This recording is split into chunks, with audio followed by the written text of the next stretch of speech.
Hello, and today I'm talking to Professor Scott Ferguson, who's in the humanities area at the University of South Florida. And he does a lot of work in the area of humanities, cultural studies, and those things. And he's become very interested in modern monetary theory. And his work is illustrating, in my view, the breadth in which we can work together across the social sciences and across the social sciences into humanities. So Scott, welcome and thanks for joining us. Thanks for having me. I'm so happy to be here.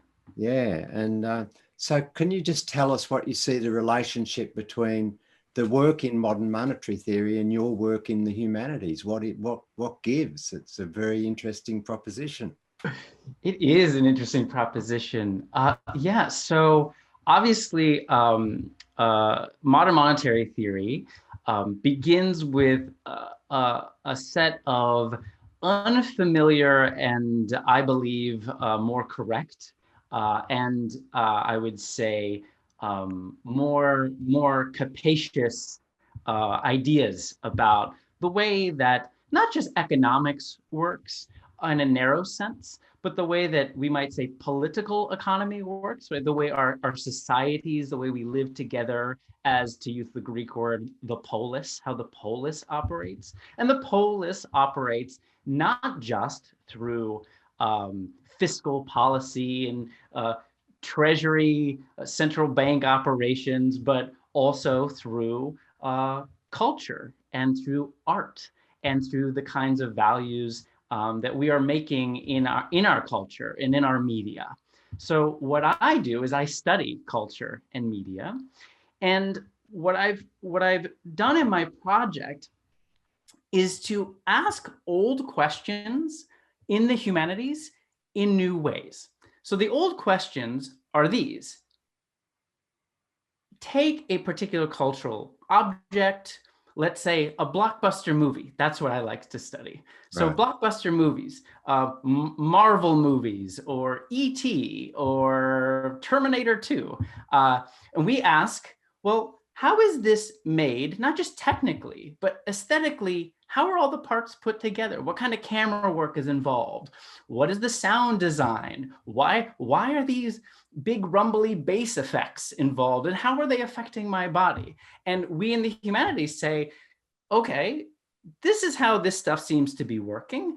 And given the larger society with where this movie is being made and where it's being enjoyed, what kind of values is it promoting? Is it promoting progressive values? Is it promoting reactionary values? Is it promoting some strange hodgepodge of both? Usually that's the case. And very often this work gets done thinking about economics. But in the past, those economics have been largely orthodox and taking up what we call neoclassical ideas about the economy. Also, even what I would call orthodox Marxist approaches that begin with an understanding of money as a commodity, as a private exchange relation that comes about in barter relationships between individuals. But as we know from modern monetary theory, this is not actually the case historically or operationally. Instead, money is really a governance project. It's a public utility, and it is not a private exchange relationship primarily. It can be, but it isn't necessarily. And very often, when humanities scholars and students ask about the social meaning of a blockbuster or a painting or a song, they have that kind of assumption, that orthodox assumption about money in the back of their mind, and it leads to certain kinds of judgments.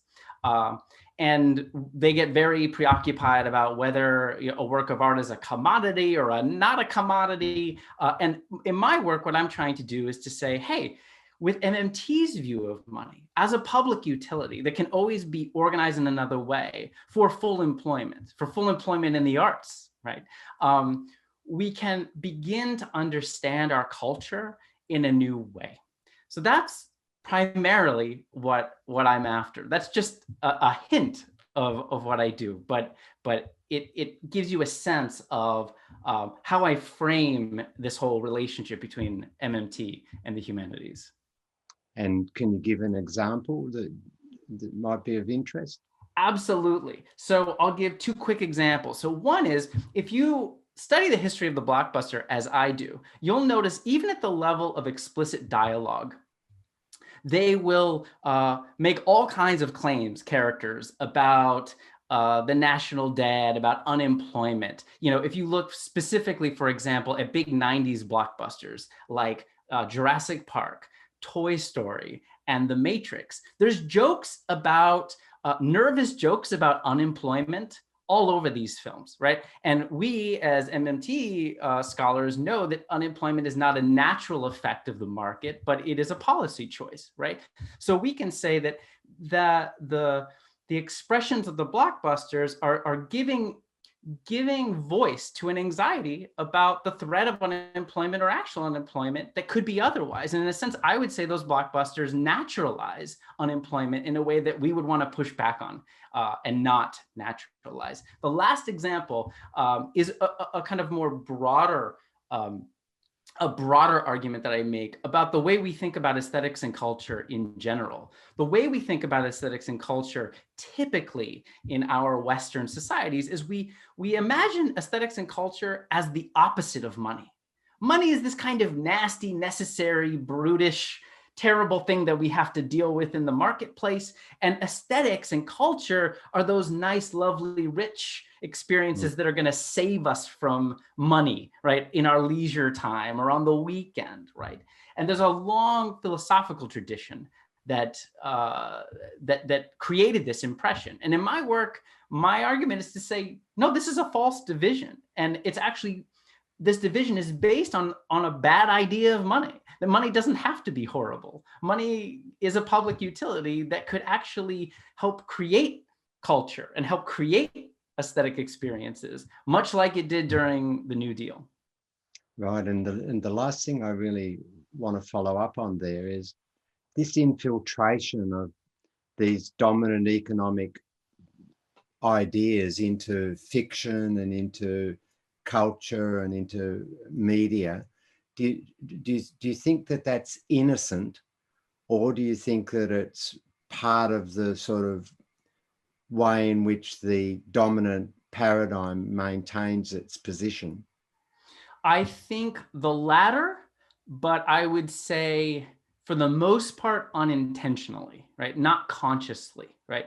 Now, I think we're in the middle of a paradigm crisis, and I think MMT is a huge part of throwing into question the dominant economic paradigm now.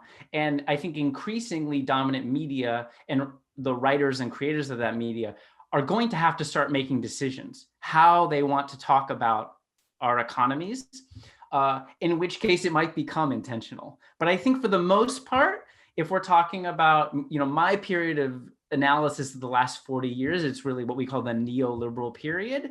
I think it's, for the most part, it's innocent in the sense that it's unintentional, but they are reproducing the status quo ideology. Absolutely. Yeah. Okay, so we better leave it there. Thanks very much. And for all of those who are interested in Scott's work, you can just follow up from the links that we provide. And thanks, Scott. That was great. Thanks so much.